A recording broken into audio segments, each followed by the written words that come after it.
Suddenly, a tremendous thumping noise came from outside the cave entrance, and a voice like thunder shouted, "Runt! I is hearing you jabbering! Who is you jabbering to, Runt?" "Look out!" cried the BFG. "It's the blood bottler." But before he'd finished speaking, the stone was rolled aside, and a 50-foot giant, more than twice as tall and wide as the BFG, came striding into the cave. He was naked, except for a dirty little piece of cloth around his bottom. Sophie was on the tabletop. The enormous, partly eaten snoscumber was lying near her. She ducked behind it. The creature came clumping into the cave and stood towering over the BFG. "Who was you jabbering to in here just now?" he boomed. "I is jabbling to myself," the BFG answered. "Piffle fizz, you is talking to a human being, that's what I was thinking." No. Yes, boomed the blood bottler. "I is guessing you has snitched away a human being, so now I is winking it out and guzzling it as extra snacks before my supper." The poor BFG was very nervous. "There's no one in here. Why don't you leave me alone?" The blood bottler pointed a finger as large as a tree trunk at the BFG. "Runty little scrum-screwer!" he shouted. "I is now going to search the primroses." He grabbed the BFG by the arm. "And you is going to help me do it."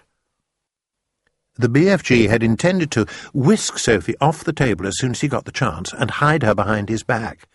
But now there was no hope of doing this. Sophie peered around the chewed-off end of the enormous snoscumber, watching the two giants as they moved away down the cave. The blood bottler was a gruesome sight. His skin was reddish-brown. There was black hair sprouting on his chest and arms and on his stomach. The hair on his head was long and dark and tangled. His foul face was round and squashy-looking.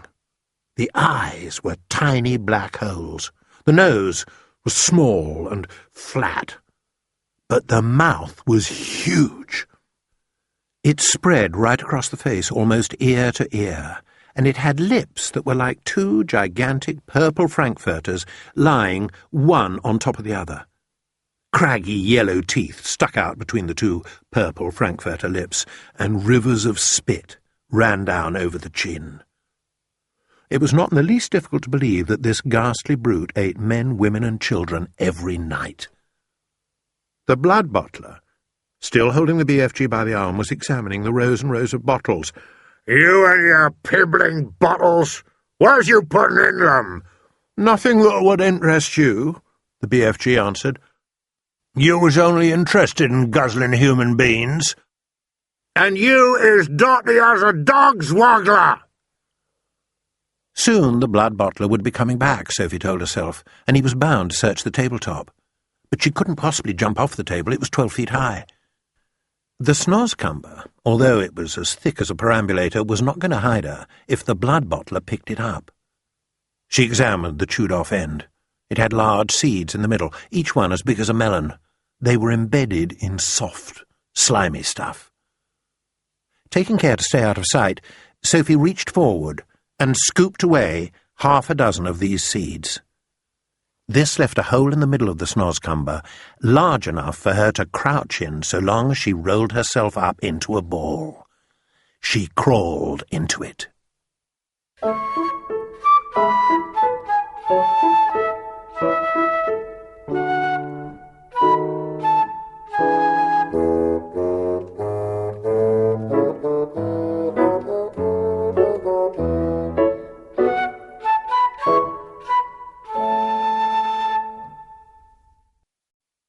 The blood bottler and the BFG were coming back towards the table now, and suddenly the blood bottler grabbed the half-eaten snoscumber. The BFG stared at the bare table. "Sophie, where is you?" he thought desperately. "So, this is the filthing, rotsome glabbage you is eating. You must be cockles to be guzzling such rub-squash." For a moment the blood bottler seemed to have forgotten about his search for Sophie. The BFG decided to lead him further off the track. That is the scrumdiddlyumptious snozzcumber. I's guzzling it gleefully every night and day. Is you never trying a snozzcumber, blood bottler? Human beings is juicier. You is talking rummy tot, the BFG said. He was thinking that if only he could get the blood bottler to take one bite of the repulsive vegetable, the sheer foulness of its flavour would send him bellowing out of the cave. I's happy to let you sample it. The blood bottler stared suspiciously, with small piggy eyes, at the snozzcumber. Sophie, crouching inside the chewed-off end, began to tremble all over. "You is not switch-fiddling me, is you?" said the blood bottler. "Never!" cried the BFG passionately. "Take a bite, and I'm positive you'll be shouting out how scrumdiddlyumptious this wonder veg is." The BFG could see the greedy blood bottler's mouth beginning to water more than ever at the prospect of extra food. He picked up the snozzcumber. He began raising it on its long journey to his mouth, some 50 feet up in the air. Sophie wanted to scream, "Don't!" but that would have been an even more certain death. Crouching among the slimy seeds, she felt herself being lifted up and up and up. Suddenly, there was a crunch as the blood bottler bit a huge hunk off the end. Sophie saw his yellow teeth clamping together a few inches from her head. Then there was utter darkness. She was in his mouth. She caught a whiff of his evil-smelling breath. It stank of bad meat. Roared the blood bottler. And then he spat. All of the great lumps of snozzcumber that were in his mouth, as well as Sophie herself, went shooting out across the cave.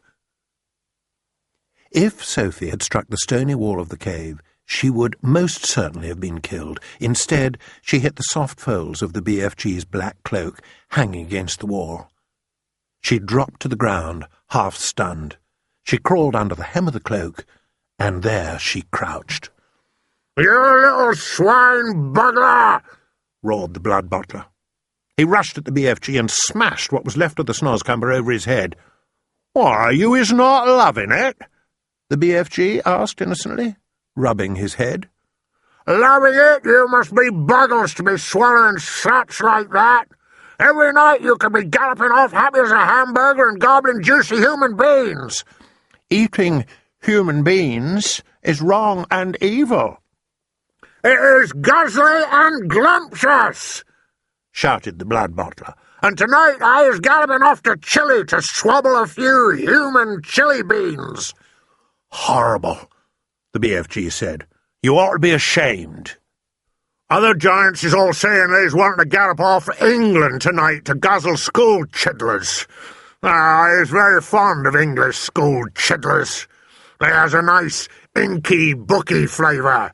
Perhaps I will change my mind and go to England with them." "You is disgusting." "And you is an insult to the giant peoples. You is not fit to be a giant."